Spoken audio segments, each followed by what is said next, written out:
Hi everybody, this is Ian Lamont, founder of i30 Media Corporation and author of the Lee Media book blog and video channel available from leemedia.org. Today I'll be talking about Amazon Seller Central and what you can do to manage your FBA shipments, which is actually kind of limited. But before I get going on that, just a quick disclaimer, you are responsible for following Amazon's terms and conditions. If you're using this program, it's possible for you to lose money if you do things wrong or you break the rules, so please do this at your own risk. So here is the Amazon Seller app. This is for iOS. Android looks the same. What you want to do is scroll to the bottom of the page, and the very last option, at least on this version of the app, is Manage FBA Shipments.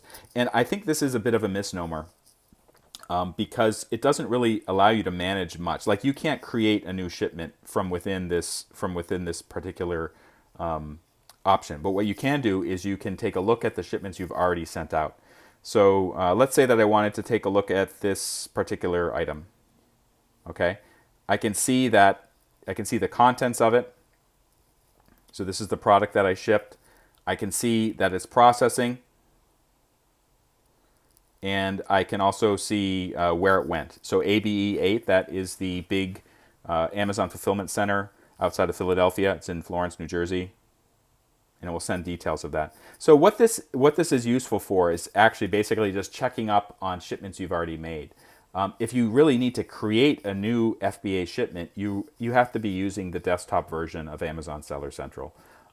And I don't know why that is, but basically the app version of this is pretty limited. You can just check on stuff, see the status if it's processing or completed or inbound or whatever, and that's about it.